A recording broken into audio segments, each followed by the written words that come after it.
Hello, hello, and welcome back to the On the Real with Andrew podcast, where me and my revolving group of friends discuss any and everything in the world of film and TV. I'm your host, Andrew Washington, and joining me today for the first time on the Real, Jackson. Hello. Hi, how are you doing? How are we doing? I'm so good. It's so good to be here talking with you. For the listeners, we've mostly known each other in passing. Like we've Kinda. seen each other at numerous screenings, whether it's like award shit or like just at the movie theater.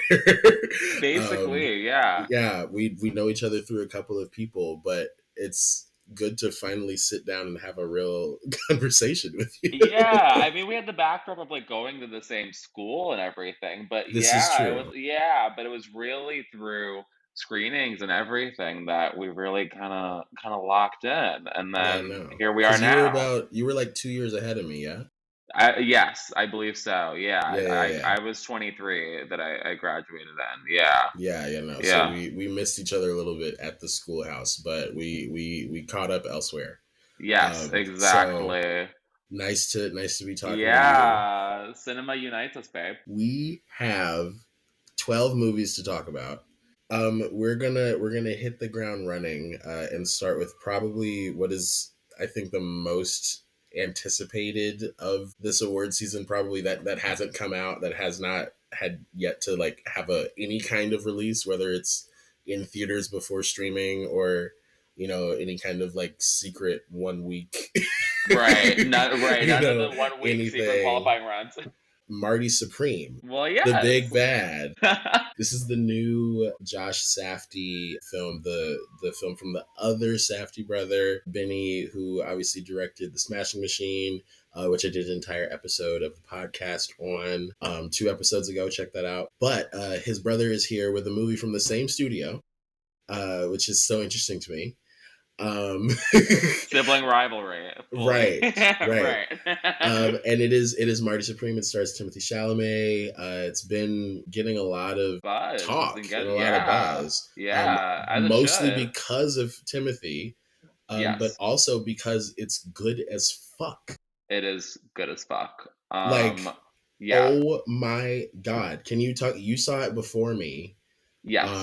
but can you tell me about your experience seeing it?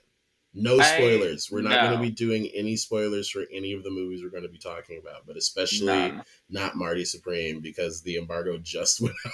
No, yeah. And it doesn't come out until Christmas Day. We are good children up in here. We're not gonna do any of that. We're not gonna break any rules. But no, I went in with a lot of anticipation. There was a lot of curiosity going in. I wasn't entirely sure what to make of it. I was thinking, okay, ping pong star, Right, uncut gems esque. What's right. what's going on here? But I knew Timothy was starring in it. I knew Josh was going solo, and the trailer looked great, and I was just anticipating it for months. But so despite the question marks, I still was very much excited, and it kind of even exceeded my expectations. I was exhilarated from start to finish. It's almost, I think the word that I use in my Letterboxd review, it's almost exhausting. Like exhausting in kind of like a perfect way, though. I like exhausting and like I just want to keep going, though. It's like I was so exhausted, but I was so obsessed at the end of it. I was like, I need more. Like, let's keep going because it yeah, is a another round. snowball that rolls into an avalanche that like turns into like a fucking earthquake. Like it just keeps growing and building and like from places that you don't we oh my god, we can't talk about spoilers, but there were just some specific moments even early on Yeah. where I just I No spoilers. I will say general and the most general strokes for a movie that has so much going on in it.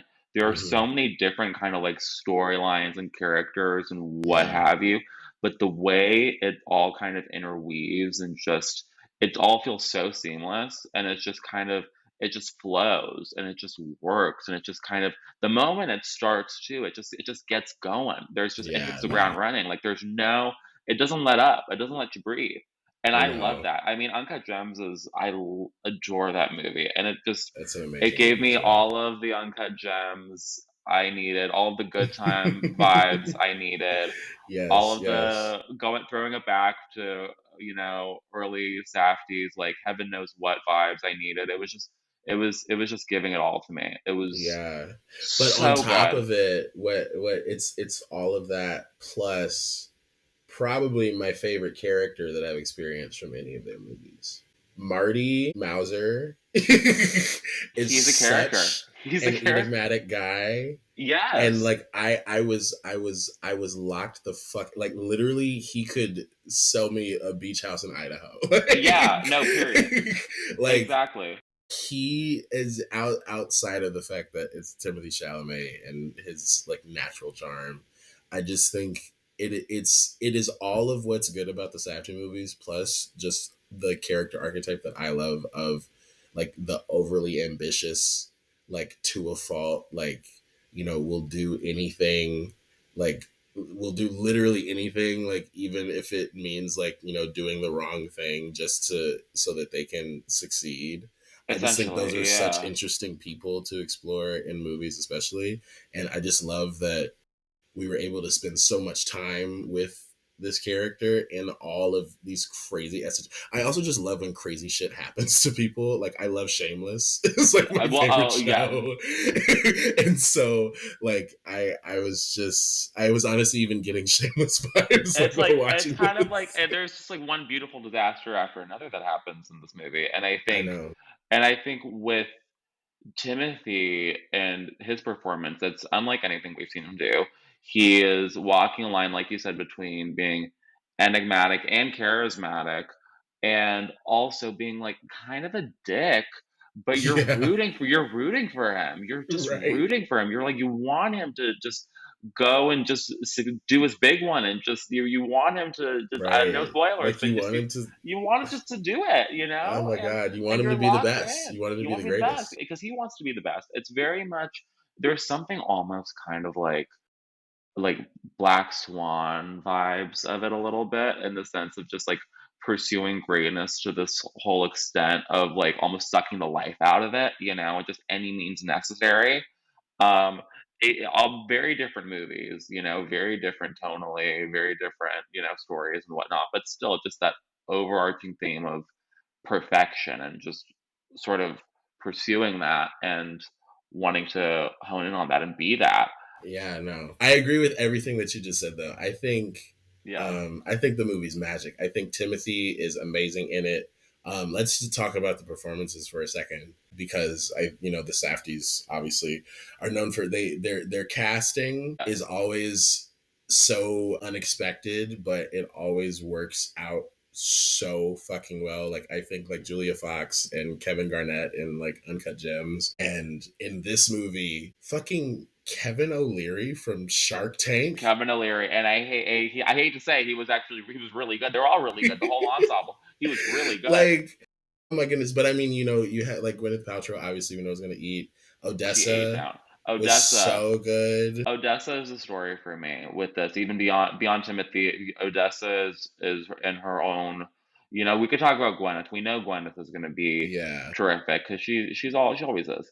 But Yeah. we have here Odessa, who I had seen kind of like in smaller roles, growing up. But here, though, I mean, between this and between I Love LA, it's like girls doing it. And I'm locked in for her. And she matches Timothy so perfectly in so She many really does. scenes. In so many scenes, like the two She of them really play off does. so great together. I would love to see her get like a nomination. I would love to see that happen. I think she could if A24 plays her cards right. I think this is the movie She that they put could, all their yeah, no, weight for real. behind. But no, I was introduced to her on a show called Grand Army on Which I never Netflix watched, but that I knew about I it. Yeah. hated. I hated that show. I'm probably the only person in our age group that would say that because it was really popular with our age group because it was like for us. Um, I hated that show. I thought it was so bad because it's about this one white girl at this very diverse high school. Literally, nobody else is white but this white girl, but she's the main character. Odessa's the main character. Odessa, yeah. Wow. And then every single stereotype that you could apply to every character of color is on that show. And because Wow. like the entire team that created it is like all white. There were like a couple non-white directors, but like the creative team and the writing team was all white. And they're like, this is our idea of what, yeah, of what non-white people are like, or what POC is like. Yeah, Oh my that's a mess. goodness. That's a Yeah, mess. no. The black girl, the Asian girl, the black boy. Yeah, Like literally, oh my god, it had just had the sloppiest like protest oh my god, it was so bad. Oh, it was so bad. It was so it pissed me off so much. sounds interesting. Oh my god. And it's like I agree so much with what they're trying to say. It was such a oh my god, it was a cornball. Oh my god. It Oh, it was so sounds bad. like a Anyway though, like the whole cornfield girl. Yeah, right. But yeah, that was my introduction to her. And then I see her in this movie and I'm like, I can completely complete forget 180. Yeah, reality, right? And yeah, this is just magic. Tyler the Creator, right.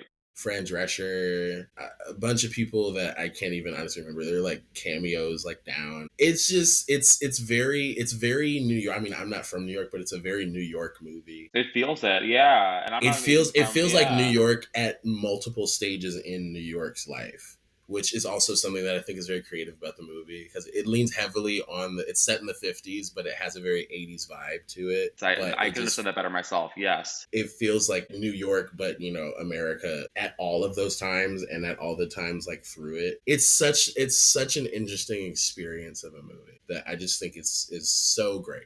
One of my favorites of the year. top five easily. Like, and to your point as well. Like for a movie that is set in the 50s, it just feels so. Maybe it's because of the filmmaking. I don't know, but it just feels fresh. It just feels new. It feels exciting. Yeah, go see Marty Supreme when it's We love out. Marty Marty Supreme. Supreme Christmas Day. Honestly, 5 stars, 10 out of 10 for me. Oh, 5 stars down. 5 stars Yeah. down. Our next movie that we're going to talk about came out a little bit ago, but really struck me and is probably going to end up as another one of my favorites of the year. Yorgos Lanthimos' third collaboration with Emma Stone, Bugonia. Which This crazy I ass movie. which I love. Yeah, it's his third or it's his fourth. I think it's his fourth. No, because it was his favorite Oh yeah, kind yeah, of yeah. four things, This and is then this one, yeah. fourth, but this But is the third one that she was a producer on, yes, right? and he Yeah, did this like a is the. short. Yeah, he did a short film with her too that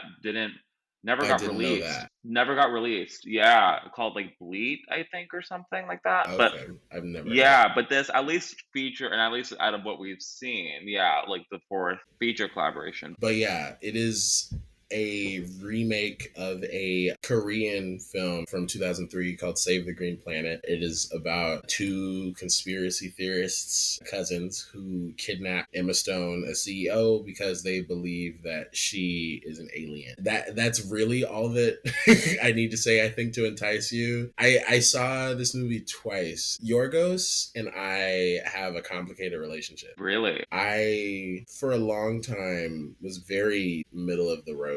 What I always appreciate directors that have a very unique style, like Wes Anderson movies or Yorgos Lanthimos movies. Like literally any frame of it looks like it's from this movie. Yorgos was one of the directors where I respected for that reason, but I wasn't the biggest fan of all of his movies.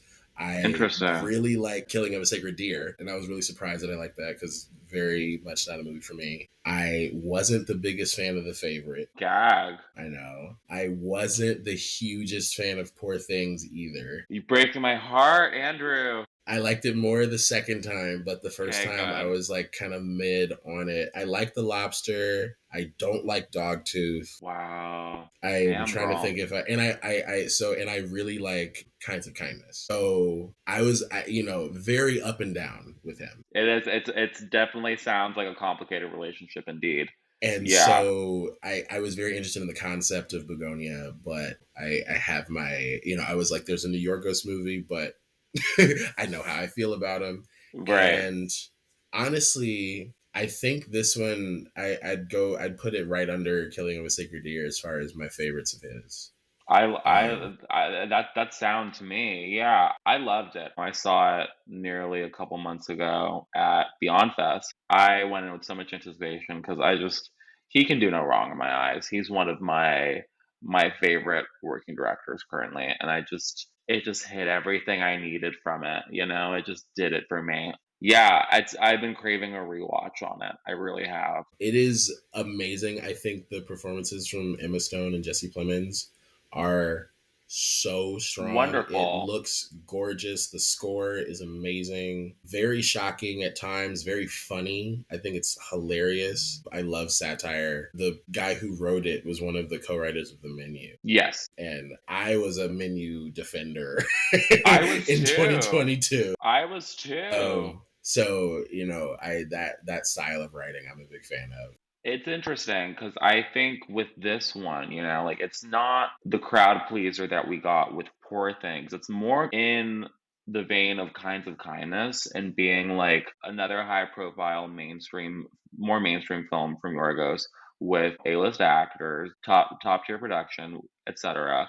But he's still incorporating his sort of, really unforgiving, disturbing shtick that he sort of honed in on with Dogtooth, with Yeah. Alps, Yeah. with his earlier stuff that he kind of reintroduced with Kinds of Kindness, with his more mainstream sensibilities. It's not comfort viewing in the slightest, and you kind of just you and the best. This is complimentary, but you kind of just feel like shit by the end a little bit. But No, you kind yeah, of feel you like do. shit. But that speaks to the movie's power, and Yeah.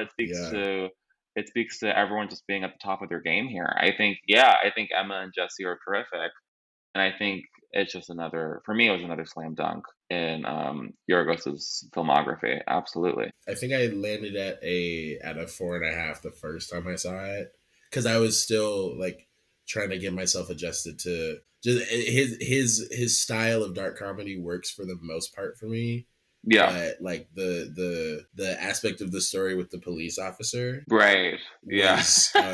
was just a bit odd for me, and so that's why I Definitely kind of odd. that's why I lost a couple points for me. But as it sat with me though over time and then seeing it again, it's definitely in my favorites, like top 10 of the year for sure.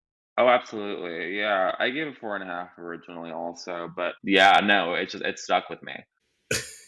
Another movie that stuck with me, our next movie on the list. Yes. Oh my god, I am so excited to keep with you about this movie. Let's talk. This is a goodie.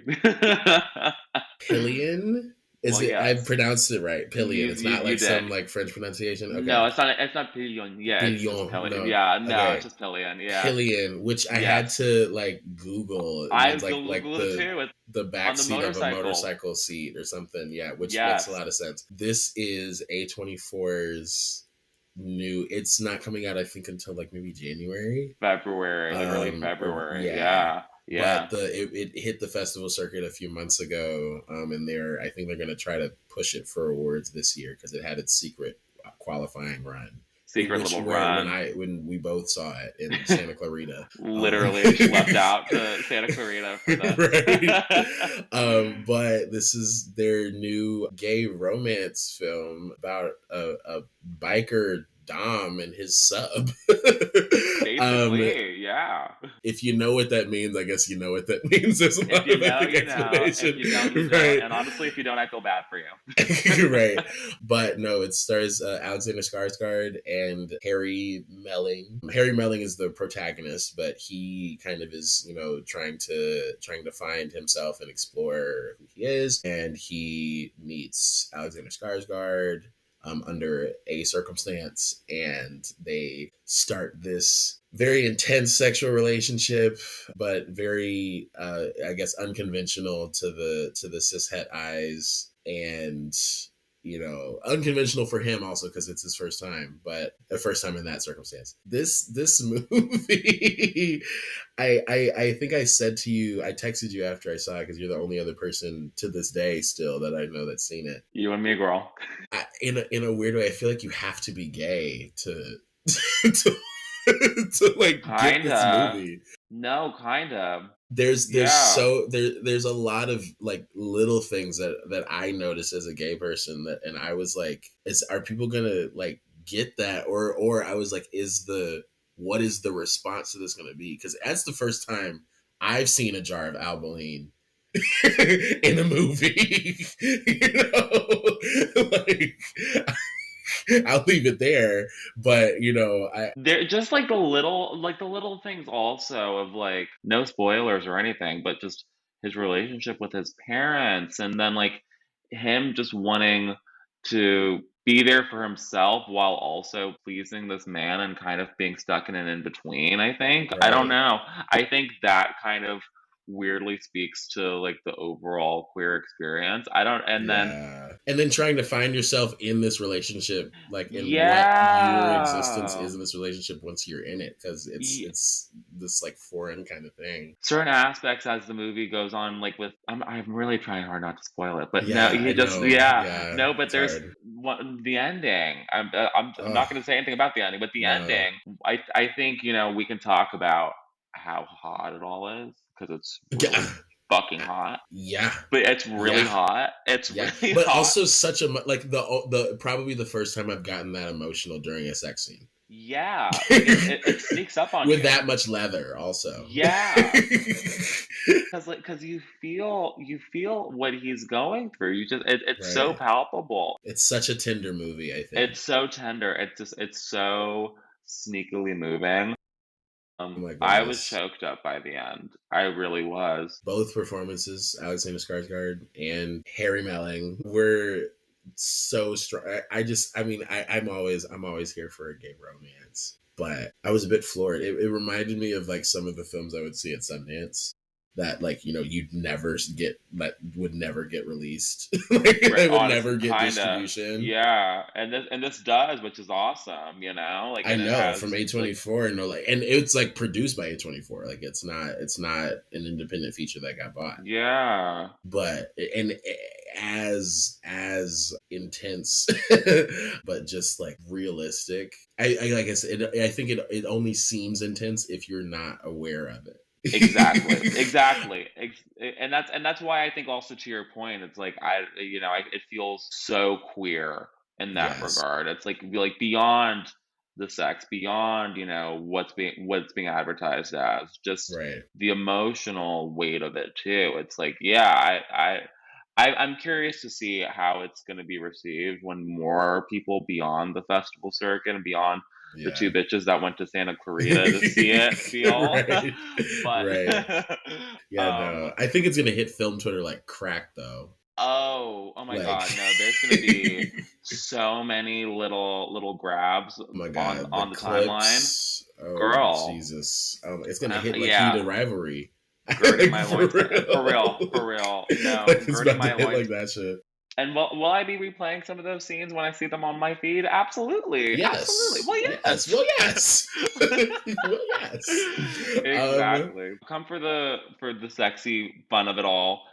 Stay for the emotional weight of what it turns out to be. Hit me like a ton of bricks. I went into it and kind of even as it was starting was like slightly worried that it was just gonna be like porn with a good story, Right. but it's so much more than that. It is. Yeah. I recommendation for Pillion as well. I'd landed at a 9 out of 10. Definitely. That was like I think it was like a 4.5 or like at least a high four for me, at least. The next movie on the list is a movie that's been getting a lot of buzz in award circles. I think a lot really just because of like who's in it and like what it's about. Everyone's in it. Yeah. Literally everyone's in it.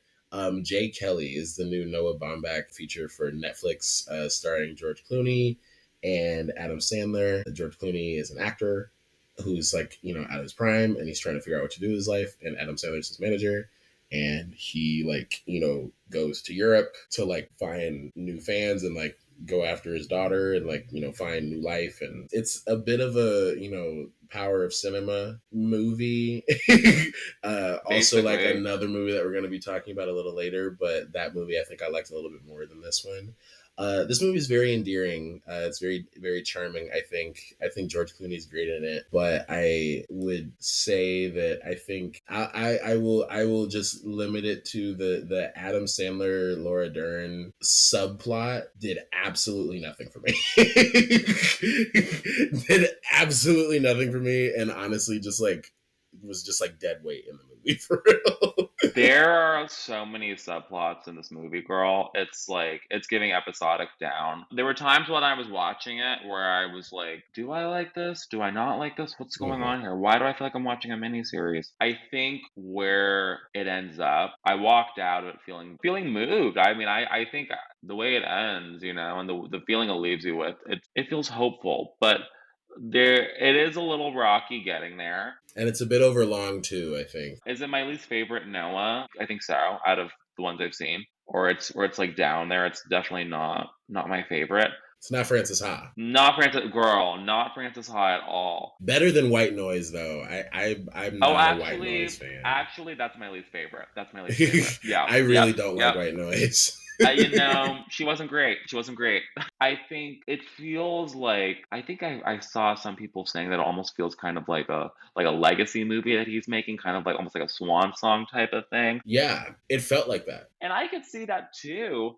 And I think there is something kind of admirable about that, but also I'm like, babe, you're still going. I mean, I know you Right, got another one in the pipeline after this, honey. What do right. you Yeah, no. right? But It felt I think that was my main thought. My Letterboxd review was like, how iconic would it be if this was George Clooney's last movie?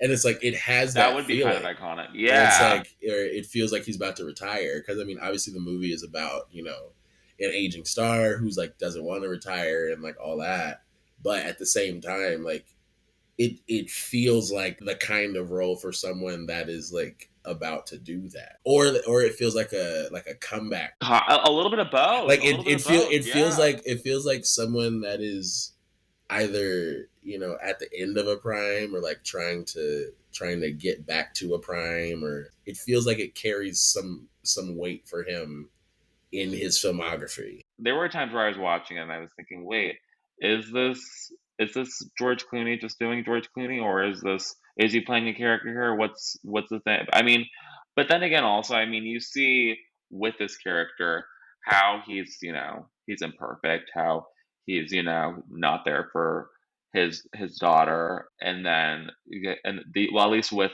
the older one, how there's this whole upheaval between the two of them, and then with the younger daughter, how she's kind of just trying to move on and live her life, and he's trying to sort of overcompensate with her with what he didn't do with the older one, and how he's also, I mean, kind of a dick to Adam Sandler and the people in his professional life, because I mean he's kind of selfish, but you also see the tenderness too. So when I was thinking, oh, this is George Clooney, I'm thinking, no, I mean this is this own character in and of himself, which I did Yeah, really appreciate how it separated itself from maybe obvious comparisons that people can easily make between both figures. there wasn't a moment where it didn't feel like his movie. I really did like George Clooney in this movie. Adam Sandler snuck up on me also, though I will say. I can't say I prefer either one of them because I think they're just both so great together in it. I won't be mad if he shows up in the Oscar conversation.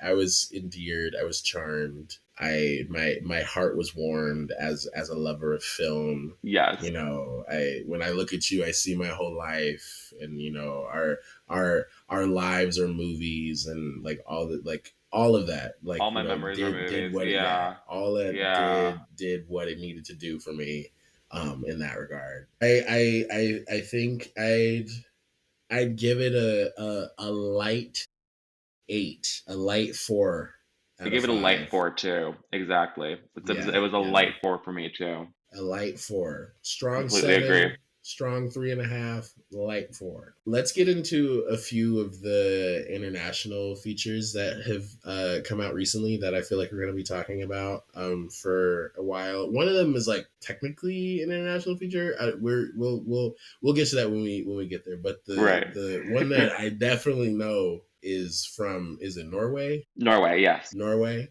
Sentimental Value. This one's been talked about for a while, since Cannes in May.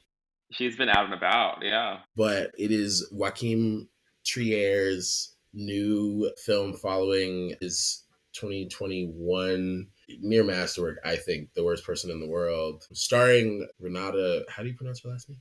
Renata Reinza. Renata Ryan. Right? At least I think that's how you pronounce it. That's how I've always said Yeah, it. yeah, Renata, I know. But starring her and Stellan Skarsgård, and also Elle Fanning and Inga. Do not know how to pronounce my girl's name. It's Dodger Leleus, I think. Yes, it I think is. so. It is a Either way, she Nordic is name. wonderful. She is She's wonderful. amazing. Shout out to She's her. I'm so so sorry, good. girl. Shout out to her. Love you, girl. But anyway, this story follows a woman, an actress, who has a distant relationship with her father, who's a director, and he kind of shows back up in her life.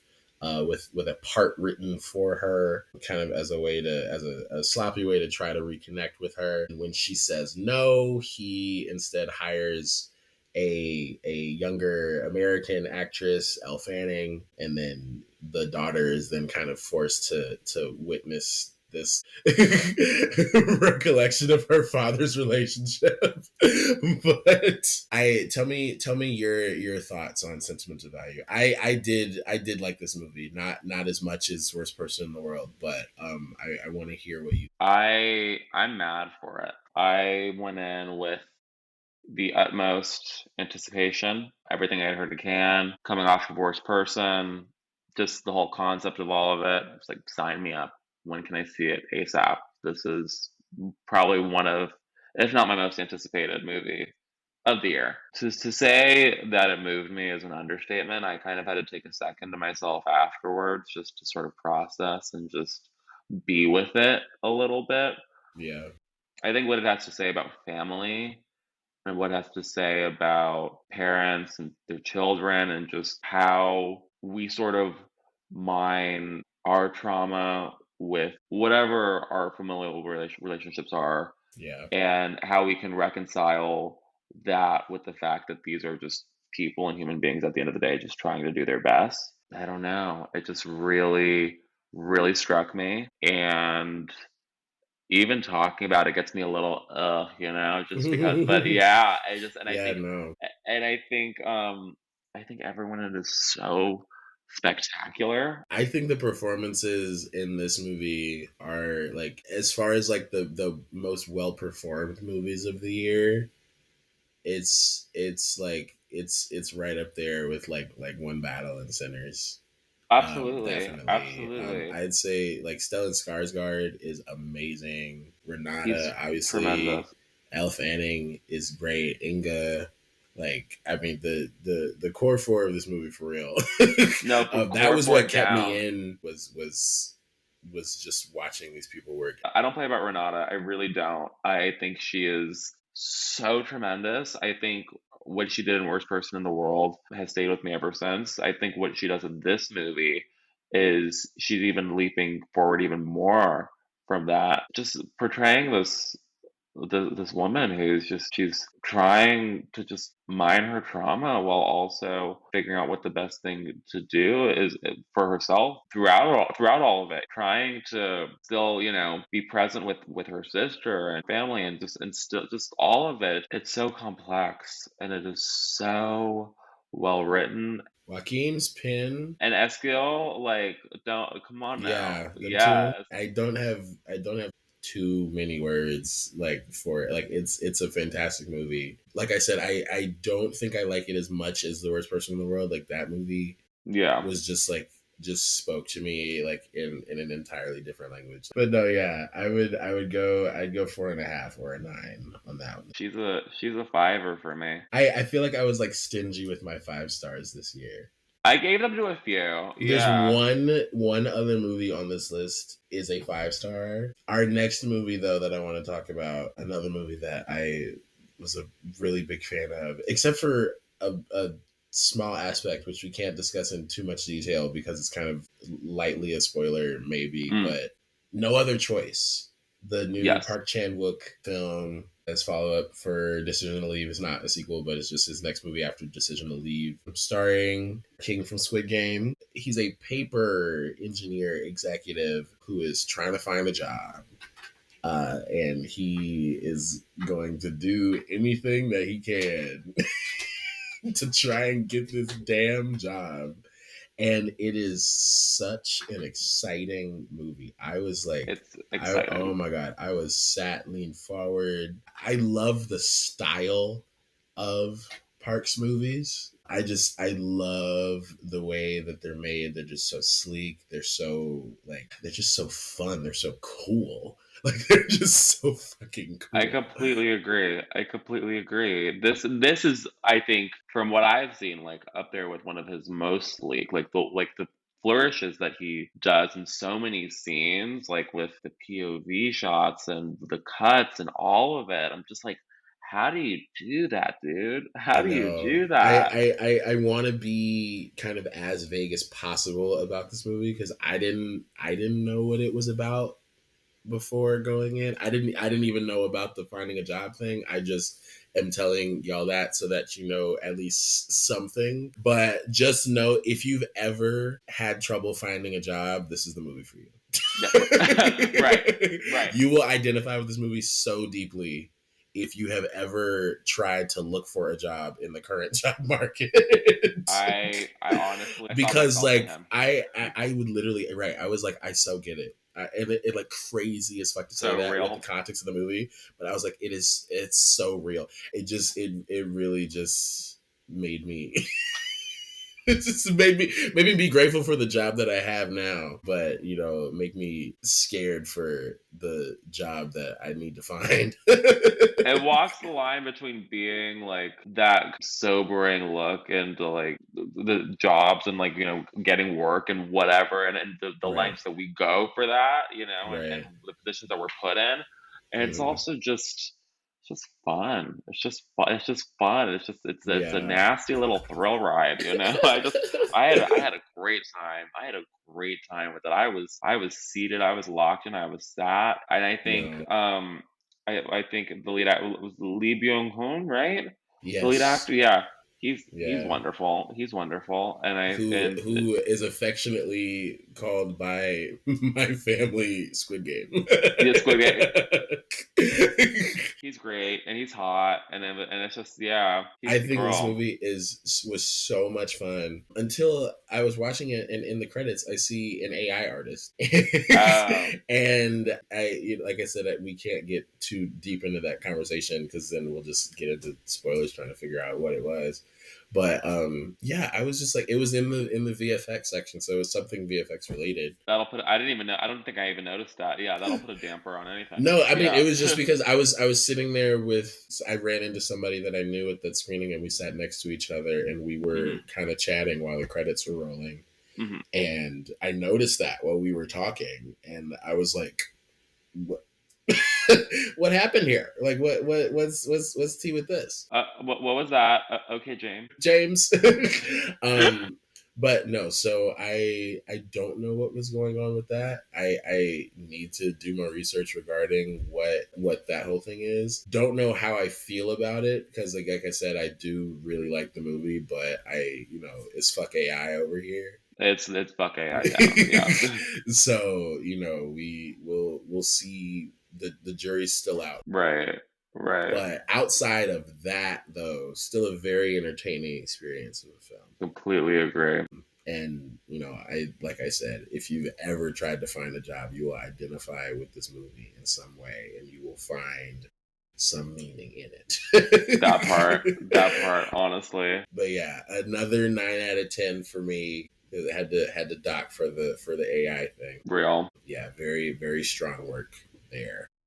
I think I gave it like a really high 4. Very fair. The last international film, this is the one that I said I'm not technically sure. It's a Netflix film by an American director that is entirely in French and is set in France. And as far as I know, was probably filmed there. It had an entirely French crew. Yes. So I think it's a French production, but I don't think like France is submit.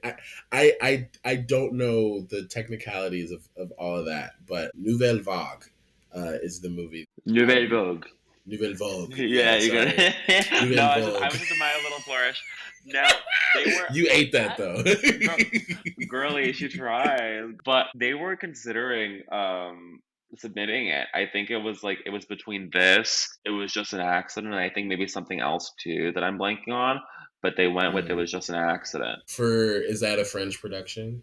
Yes, Oh, okay. all of like the rules and regulations for submitting for what country and whatnot. It's Because so they only it get one. That's why the whole yeah. reason why Portrait of a Lady on Fire didn't get any, because France It's didn't submit I it. hate it. I hate the whole system. I'm just like I wish we could, because so many great films lose out, on Right. getting, From their nominated. country Yeah, picking the wrong movie. right. And France has done it, has done that France exact same thing. always picks the wrong Always picks the wrong movie. movie. I think this Oh year, man. I will say, I think this year they did pick the right one because it was just an accident. It's mwah, chef's kiss. But Nouvelle Vague though is still stands on its own merits. It really Either does. way. Honestly, I think I was a bit surprised at how much I liked this movie. Like, I had a feeling that I was going to enjoy it. For context, it is about the making of the French New Wave classic Breathless by Jean-Luc Godard from 1960. The film is set in 1959. But it's just the story of how it was made and the all the people kind of in that society and in that world, and the hands that touched it, the people that inspired it, the French New Wave, the cinema movement, and just all of it. I'm not a big French New Wave fan myself. Which was very surprising to me when I found out that I didn't like it, because it seemed like something that I would like. But there's very few that I've kind of latched onto. But I watched Nouvelle Vague. I saw it at Nouvelle Vogue. I saw it at the Vista on Oh, 35, love. and I was like, if you just showed me that and I didn't know any context, and I didn't know that it was like a Linklater movie, and if I didn't recognize Zoe Deutsch's face, you could have fooled me that that was a movie from 1959.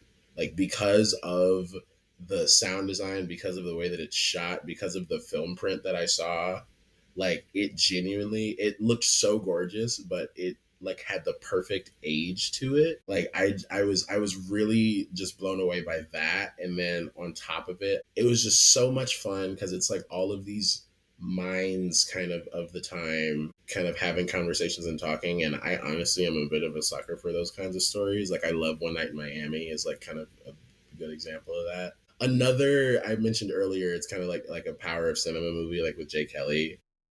This one I think lays it on a lot thicker than Jay Kelly does, Definitely.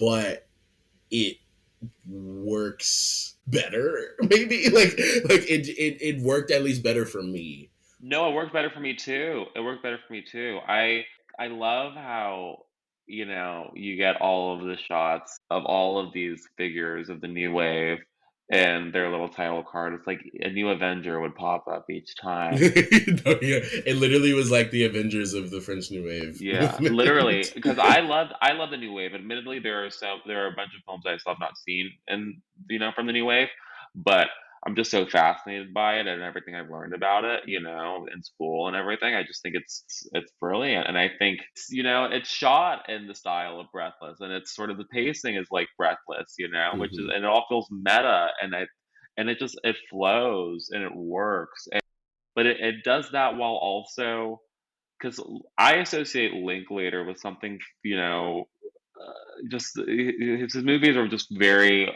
Americana to me. I don't Yeah. know. There's something, Yeah, but yeah, yeah, he still takes the sensibility to France here, and just it works effortlessly. It really does. yeah. Like No.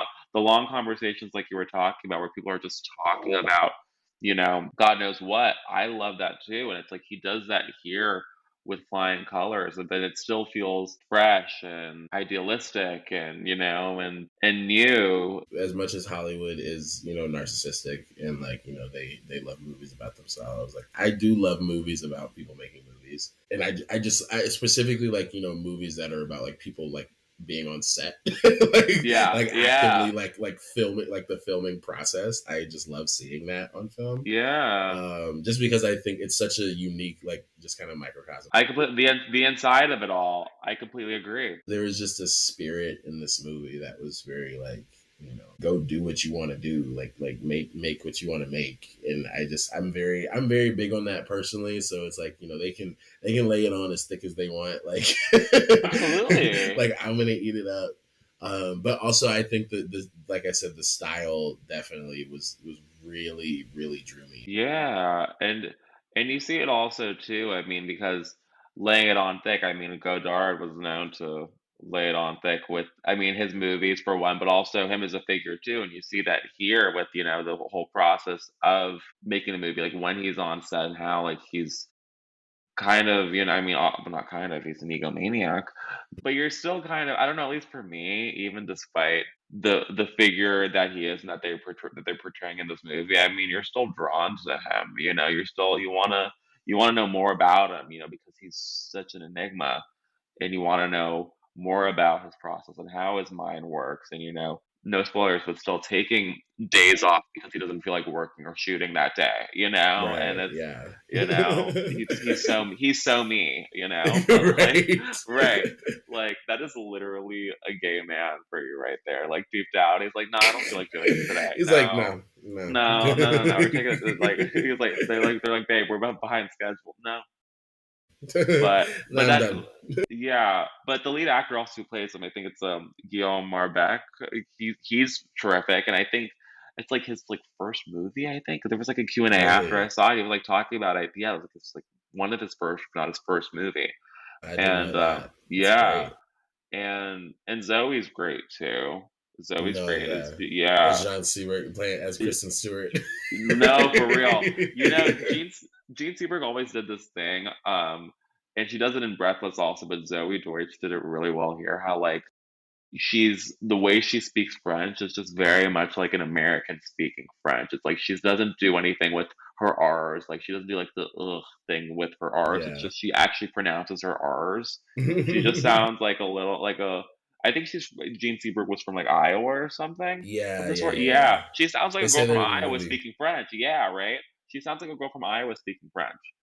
But and I think Zoe. I don't know. I think Zoe was just great, and I think she really just locked into how Jean was from everything I had seen of her in interviews. Also, it just felt very very true to For her. sure. For sure. Yeah, Kind of a big surprise for me. Still landed at a 4.5. like a strong four for A strong me. though. I mean, Yeah, it was honestly a strong 4.5 for me. I was close to giving it 5. Like I said, I do think down. Yeah, it lays the stuff on a bit thick. Like some of the monologues felt a bit preachy, but past that though, I really enjoyed the experience, like the theatrical experience that I had watching it for sure. If I definitely. like watched it at the house, I might not have liked it as much. Our next movie, Die My Love, the new Lynn Ramsey film starring Jennifer Lawrence and Robert Pattinson for like 10 minutes.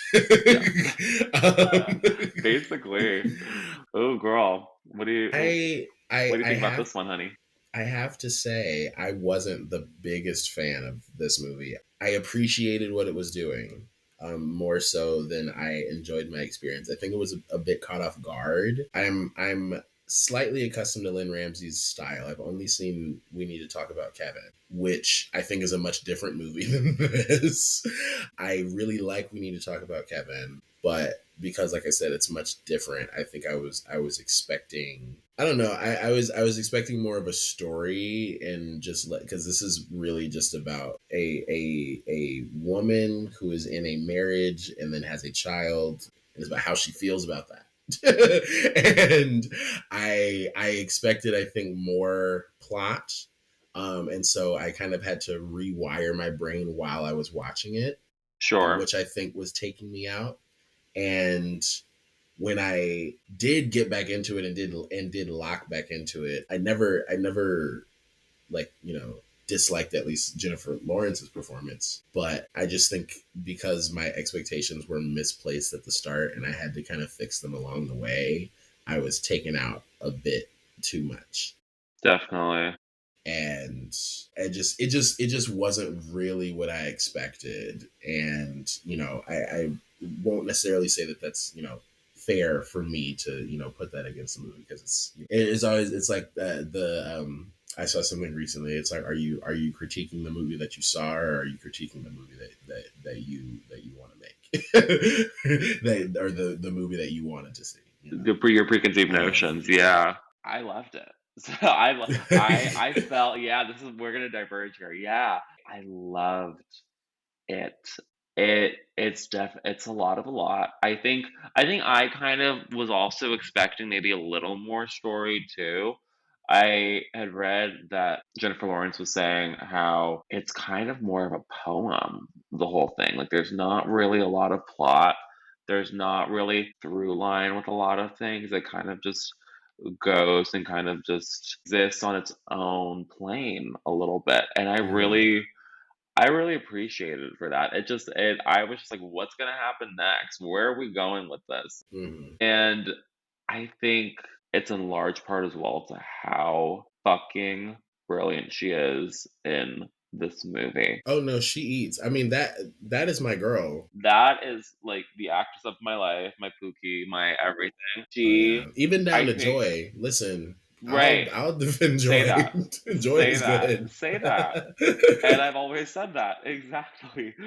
The movie itself, I think, is really captivating and really involving, and I just really it's disturbing, but it's also moving because I don't Mhm. know, this woman who she cares deeply for her child.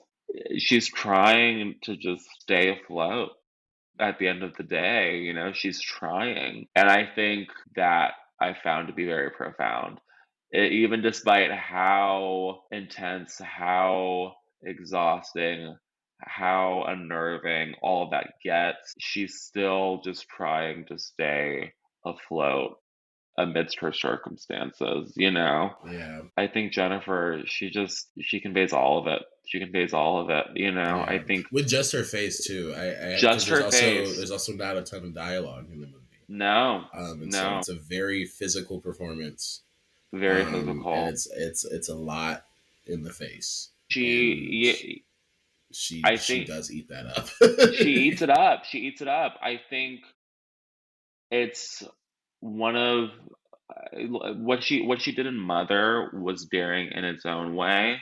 This feels like an even more heightened version of that. It's like she's Mm, even propelling herself further, even beyond the amazing work she did in that movie. yeah, It's just daring. It's just like I feel like it's trite to say, but it's fearless, and I don't know, and I just nothing will ever replace. And this is gonna sound so annoying to say.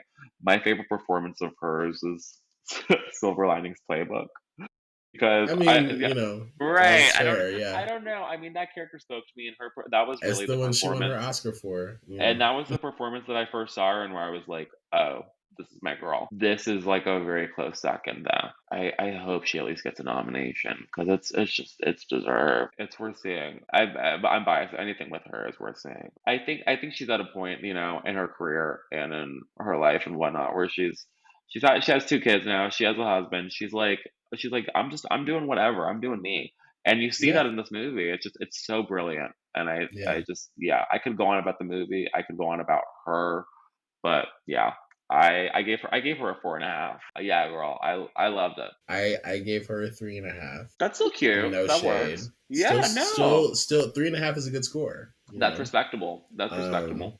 but it just, like I said again, mismanaged expectations. But it's all good. It's all good. Not every Yes. movie's for everybody. This next movie, I'll be interested to kind of talk to you about because I think my opinions of it have lessened the more that I've kind of sat with it. But Is This Thing On? The new Bradley Cooper directed and co-written feature that'll be out Christmas, I believe, or maybe right before Christmas, Yeah, Christmas. from Searchlight, but it's starring Will Arnett, also co-written by Will Arnett, who plays a almost divorced man who finds himself at a comedy club on the night that he and his wife split up and starts doing stand-up comedy, finds solace in that, and becomes a stand-up comedian.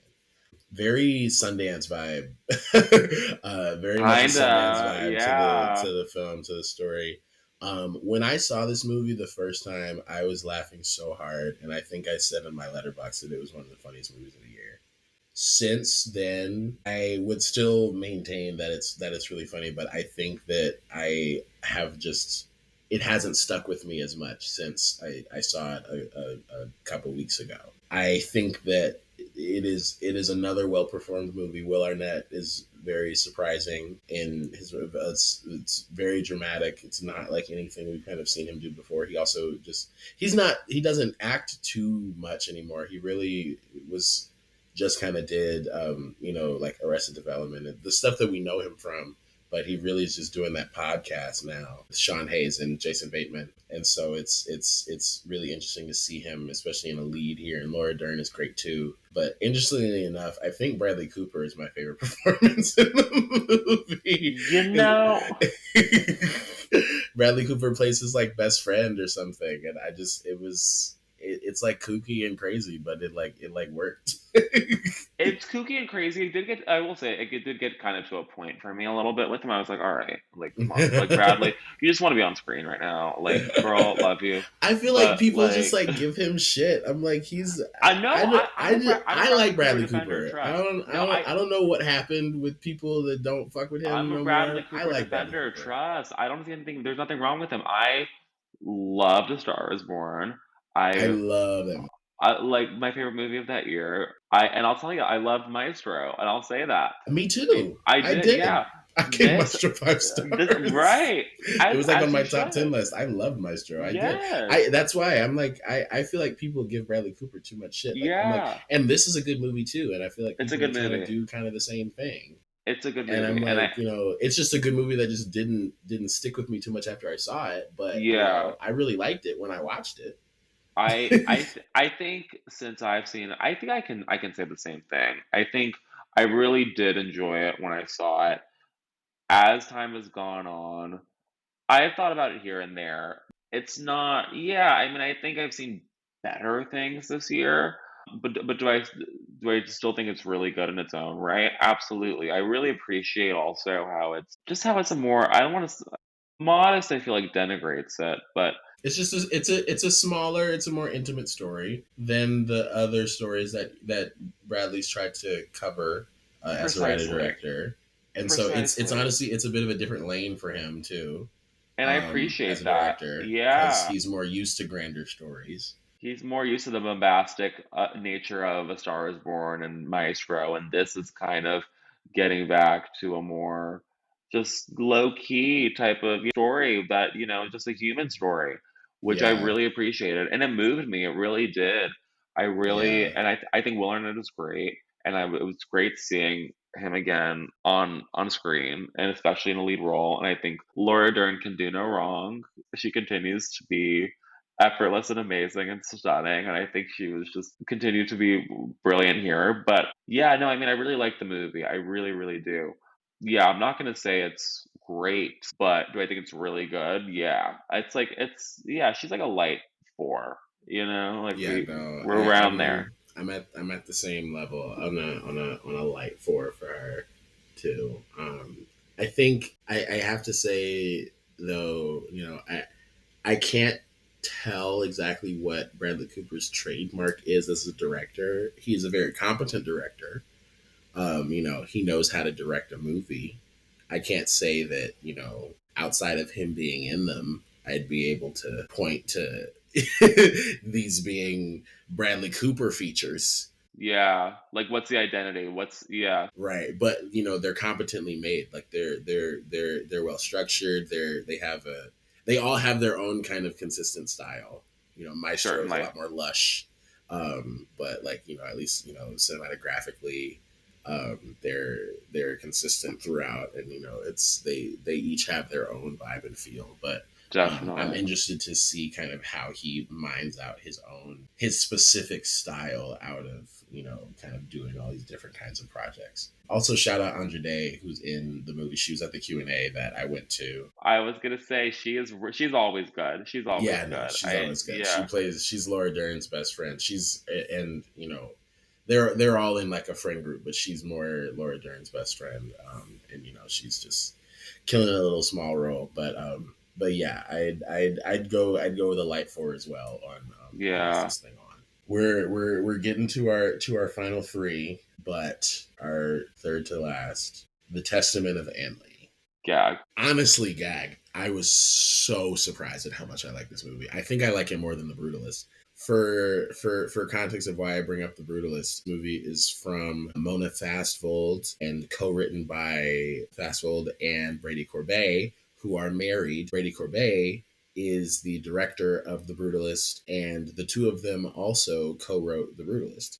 As far as I know, mostly the same kind of creative team. I know like the same composer, definitely, but very different stories. This film is about Anne Lee, who is kind of the not the founder of the Shaker movement, but she's kind of who brought the Shakers to America. The leader, if you will. The Yeah. leader of the Shakers being the Shake and Quakers. Which is You ate that. a segment of the Quaker movement, who were their religious practice was characterized by shaking, quote unquote, but dancing or just kind of just Movement. rhythmic Yeah. physical expression. And so the way that that is then realized in this movie is through musical sequences kind of set to newly arranged versions of traditional Shaker hymns, which I thought were so compelling. Every single like musical scene I was like entranced by. And like the choreography doesn't differ too much betwixt them, but I was just like transfixed every single time. There's one scene, I can't get too specific, but when she's like in a jail cell, Yeah. Yeah. and Yeah. that song and that whole sequence, I was like, wow. I genuinely was very, very shocked at how much I like this movie. Not that it wasn't on my radar, but just like so far away from my radar as far as like, a movie that I would fuck with. Yeah. Like I was transfixed. I think Amanda Seyfried is in the lead role as Anne Lee. A host of other people in the cast as well, but this is really her movie. It's her, definitely. I thought she was fantastic in it. The style, the craft of everything. Like I said, the music is gorgeous. This movie's a hit, honestly. It's a hit. I'm interested to see how far it goes with audiences, particularly people that aren't women and that don't have any connection to any kind of religion. And also people that are connected to Christianity as well. I'm very interested to hear like the public Christian response to this movie. But what do you think about the Testament of Anne? I second everything you're saying. I am curious to hear what more people are gonna say about it when more people do see it upon release. But yeah, I went in with a lot of anticipation for this one too. After everything I had heard when it was at Venice, I was like, oh, this is up my alley. A female story, period piece, and it's a musical. There's song, there's dance, and she's just leading these people. It's just all of it. I don't know. It just struck my fancy, and seeing it, I was captivated.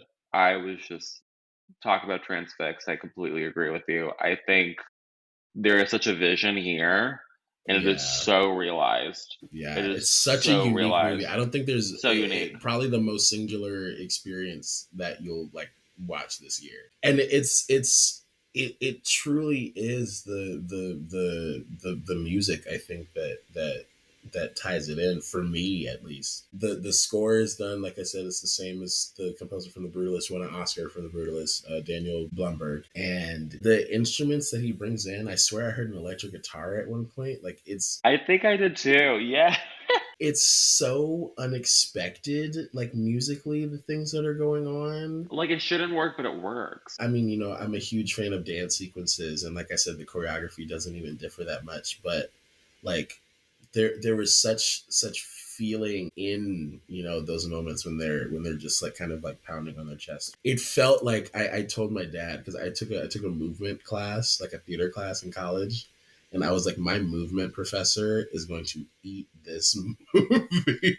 Yeah. It's very clear that there's a story being told through the dance and a feeling that is very much meant to be communicated through all of that. And regardless of whether or not you agree with the religion or like with how they practice it or whatever. I think it is undoubtedly moving in ways, and I think that is kind of what's Absolutely. interesting, that it's not necessarily trying to, it's not trying to convert you to be like a shaker. It's just wants you to understand this woman and her reasoning for why she believes what she believes, and how that message resonated with people. And also, like, the craziest thing about her belief system is just the no sex part, which is not a spoiler. Like, that's No, what that's that's just what what it Shakers was. believe. Yeah. They found their salvation through movement and connecting through God, and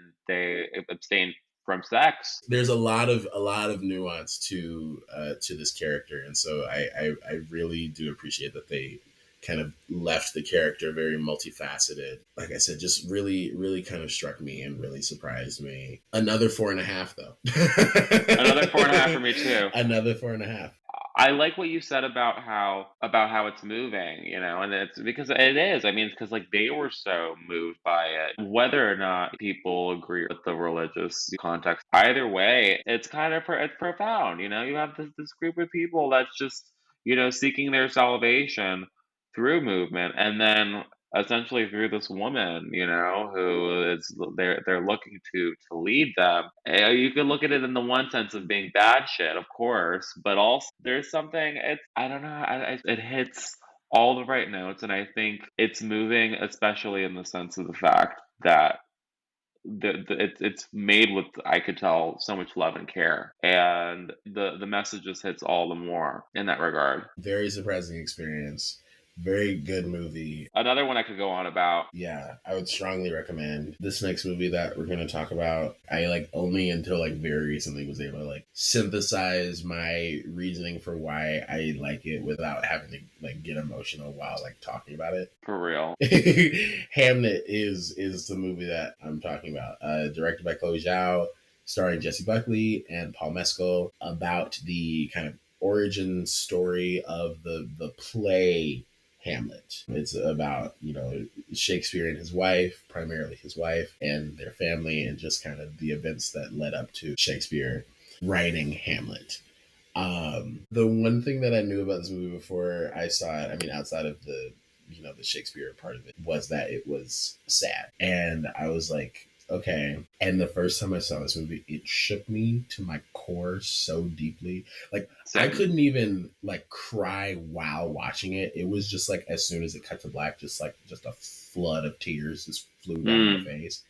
And because it just kept kind of reverberating and thinking, and literally for like maybe a solid week, every time I would try to just like talk to myself about it, I'd like start to get choked up, and I'm like, I gotta like, but I saw it a second time, and that was really able to help me kind of synthesize all of my thoughts. I was crying all throughout the second, but the core of it is that it reminds me of my grandmother yeah. in very specific ways, not like outright ways. Yeah, obviously my grandmother's not white or English, um, but my grandmother was an English teacher, and she loved King Lear is like her favorite Shakespeare play, not Hamlet, but she just like loves Shakespeare. Like, I remember when I was studying Shakespeare, like she was like so excited. But so like that aspect, but also my uncle, my grandmother's only son, passed away when I was young. He was not young. He was in his 40s. But when I watched the movie for like all of like kind of those pieces together, I was starting to see my grandmother like in the final scene. Yeah, I know it. I Yeah. just I oh my No. god, I lost it because I just started thinking about that with my grandma in that situation, and I was just like, what? Right. Oh my god. No, no, I get it. I get it. It hits on a different level. It really does. I saw it on a very particularly hard day for Mm. me, and it was weirdly like cathartic. seeing it on that day out of all days. I was already emotionally exhausted going into it. And then as I was seeing it, I was just like, this is brilliant. This is also tearing me apart right now. I Right. am It's like, this is not what legitimately I'm watching. Okay. more than I already was going into it. I was like, I'm deceased emotionally. It was weirdly healing by the end of it too. Despite how hard it is, despite how emotionally draining and intense it is, there's still something about it. I don't know what, that I felt whole again after seeing it. Yeah. I think catharsis is the word for it because of how much of an emotional release it kind of gives you at different points. It allows you, it forces you in a way, but it just kind of allows you to just like kind of get it out. Exactly. Exactly. In you know the moments between the screams, like as long and as punctuated and as heavy, you know, as those feel, it's like let it out. And it's like I literally, like, the second time found myself like counting the seconds. It just felt like just a weight, like literally just like an anvil just like hanging Yeah. from. I was like, oh my god, oh my god, oh my god, that movie literally just like just return. We can't get like too much more specific. I will say this much too. It flew by for me. It was like one of like the quickest movies I feel like I've seen. Like I was like, wait, that it felt so quick. Even despite how emotionally exhausting it is, No, it felt yeah, so quick. And I think it's just a testament to how brilliant Chloe is. I love her. I love She's her. it. She is the moment, the moment. And speaking of the moment, Jessie Buckley. Ah, Let's have that conversation. I think we should have that conversation because I think this is a legendary performance, and I think she is absolutely correct to be our current frontrunner for Best Actress because no, I yeah. think this performance is will go down in history. I don't say that lightly. I think this is a once in a lifetime performance. I don't think even the most seasoned of actors could do what she does in this movie. Like I said before, it's that one moment after that one scream, and it's just maybe six or 7 seconds of just pure agony. Oh my god, you just really feel it. I You She's feel it. so You good. feel it. I also have to say I really really like Paul Mescal in this movie. The second time that I saw it, I looked at his performance more, and there's a scene in their bedroom that's kind of like all one take, like from a fixed angle, where he's drunk. I'll say that, and Yeah. it is those like few minutes as far as his performance, I think, are just amazing. I mean, the rest of the movie obviously, but like that scene specifically really opened up for me. It's just, I was like, No, he's brilliant. his performance really also does have a lot of weight in the movie for sure. When he tells her the story in the woods, you Yes, know, I the movie looks gorgeous too. Speaking of the woods, like just kind of the design of stunning. everything. I Oh my god, and the way that's all shot. It's colorful and it's naturalistic. It's a 10, girl. That one was a clear 5 stars. That's the like I told you, there was only one other 5 star movie. That was the other 5 star I knew it was gonna be the for yeah, me, because yes. I just, oh Jesus Christ, that movie literally like broke me down. But like, you know, being able to connect with why it broke me down, I think was also like healing in its own way, like you said. Exactly. Go see Hamnet. So good. Lastly, though, last but not least, our final movie. We're here. Want to end off with a bang, or you know, I guess whatever sound a knife makes. A knife, yes. Um, Wake Up Dead Man, the Knives Out mystery. This is the third of the Knives Out franchise by Ryan Johnson, starring Daniel Craig as Benoit Blanc. This time there's a new mystery. He's at a church in upstate New York because the Monsignor dies, and they got to figure it out. It's the fun you expect. I don't think anything's gonna top the first movie. The first movie's an all timer for me. I think that this one, though, kind of runs circles around Glass Onion, just because I think the elements of exploring religion and, like, you know, religious trauma and how it like affects communities, I think it's very interesting, and I think just carries a lot more weight for me than the commentary of the second one. Because the second one just felt like, I mean, it came out the same year as the menu. It was a very like, you know, eat the rich kind of year, and always down for eat the rich vibe, but you know, eat the rich is a bit oversaturated at the moment. And really was then. And so this one, I just think it's very interesting to explore religion through this kind of story. I really do like the cast. It stars, for the audience, Josh O'Connor, Kerry Washington, Glenn Close, Thomas Hayden Church, Mila Kunis, Kaylee Spaney, Daryl McCormick, Jeremy Renner, whole host of people. Everyone's in it. Right, literally. Andrew Scott, you know, entirely new cast, obviously, except for Benoit Blanc. But I also really like the cast in this one. I think I really like Josh O'Connor as kind of, he's the main one kind of the new cast, because he's like the new priest that comes to town. But Glenn Close, probably my favorite performance of like the Knives Out series. That I can agree with wholeheartedly. She is, I mean, obviously she's Glenn Close. I mean, always, she just does it every single time. But she's so good here. It's she really is just magnetic. Like every time she was on screen, I'm just like, what is this bitch doing here? Right. Like, oh my god. Oh my god, I was obsessed with her. And Josh O'Connor is just he's always terrific too. It's just he's great, and he just He carries is, it and he's had a banger year. Didn't he put? This is like, it was like his sixth movie this year. Like he put out like 6 movies or something like I think crazy. it was like 4, I think, or I don't, around there. A Yeah, lot. I don't know. At least 4. Regardless, though, I mean, for any, you know, actor who, particularly an actor who has a filmography like his, yeah, putting out 4 movies in a year is like, it's crazy. And he did it. No, he's brilliant. I think I will say about the movie, I really liked it. Is it my least favorite out of the 3? Kinda. A little bit. okay. I don't know. I think in the context of religion, it's really interesting. And I love how Ryan Johnson sort of recircled his gaze onto that. I just feel like maybe I was less involved with the story than I was with the first two. Controversial take, so controversial, but I'm gonna say it. Glass Onion is my favorite out of the 3.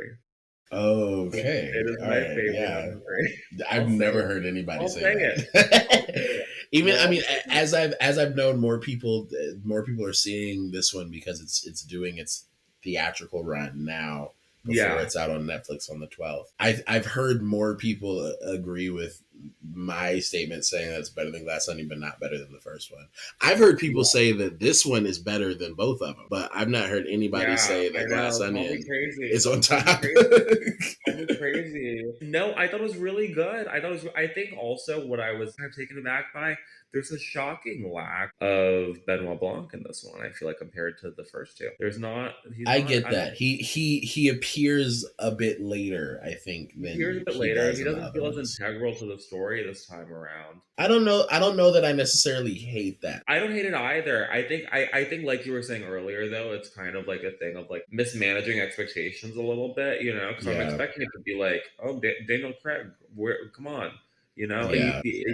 it felt more kind of like a cameo to me a little bit. I don't know. I feel like I've come to expect his presence being more pivotal. I feel like his role in this one is a lot closer to what it was in the last one. I think the first one he definitely was like the main character, but I think this one is a lot closer to the last one in the sense that the supporting characters are a lot more relevant because, like, you know, we've Yeah. already, this is our third movie with him and this is our first movie with these other people, you know. Sure. Yeah. And so it's like, you know, I'm not wholly mad at them Yeah. spending a little bit less time No, I'm not with either. No, definitely not. Blanc because, you know, I mean, like it's the Knives Out kind of trilogy, but I'm not. It's not like these are all meant to be like chapters in Benoit Blanc's life. You know, I do understand what you're saying about him not being there as much. But I mean, I thought what we got from him though was still great. Was very Benoit. Is just not as much of him. I will say that this cast, though, I think out of the 3, I think it's my favorite cast out of all 3 of the movies. movies. I'd say that's fair. The first one is just so iconic, but I think this cast just feels like they all feel like it's really like committed to the story. Like that's not the best way to say that, but I mean it more in the sense of like Glass Onion, the cast felt very like casty, you Sure. know? Like Yeah. it felt just like a bunch of big names all in a movie. But this one felt like all these people are playing their characters very well. Like they got a good group of There's people that intention know how to behind it. play Yeah. people.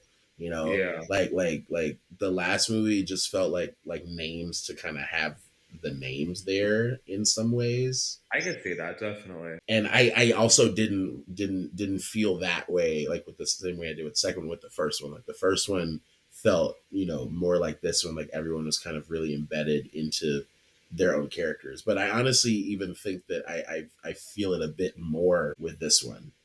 Like I'd say this one is tight with the first one as far as my favorite cast. I Yeah, go there definitely. too. I will say I do think the mystery gets a little bit convoluted. I think that's where I kind of deterred from it, near the end of, and I kind of as it went on too, just with the mystery, it did feel a little wobbly. I feel like the other movies Yes. were a little bit more careful about the twist being spread out, the first one especially. But I still was satisfied with the ending. Like I was satisfied with the way that it resolved. I just do think it was the resolution was a bit long. But once it got to the end, I was like, okay, girl, we got it. Like, no, but even still, despite it being my least favorite of the three, I still think it's really, really good. That's not much to say. I mean, it's still a solid 4 stars for me. Solid 4.5 for me. Yeah, not even like a light 4 stars, like a solid 4 stars for me. Yeah, no. I mean, Ryan Johnson is great. And very nice. Also, I got a chance to meet him at the premiere. No, yeah. Shout out to Ryan Johnson. Shout out to Knives Out. Shout out to you for being here. Thank you for joining. Babe, thank you for having me. This was so much fun. Shout out to everybody for listening. If you've made it this far, thank you for tuning in. If you want to follow me on Instagram, you can follow me at OTR with Andrew. If you want to follow the podcast on Twitter, you can follow it at the OTR Andrew Pod. If you want to follow me on Letterboxd, you can follow me at AndyMike1209. That's ANDYMIKE1209. Jackson, do you have socials you want to plug? Yeah, let's do it. My Insta is JaxFink, JaxFink. My Letterboxd is Jax, but there are a bunch of underscores, so it's J_A_X_.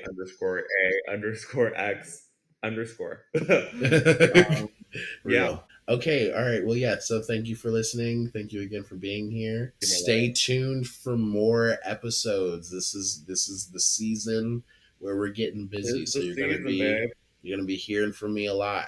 But yeah, thank y'all for tuning in.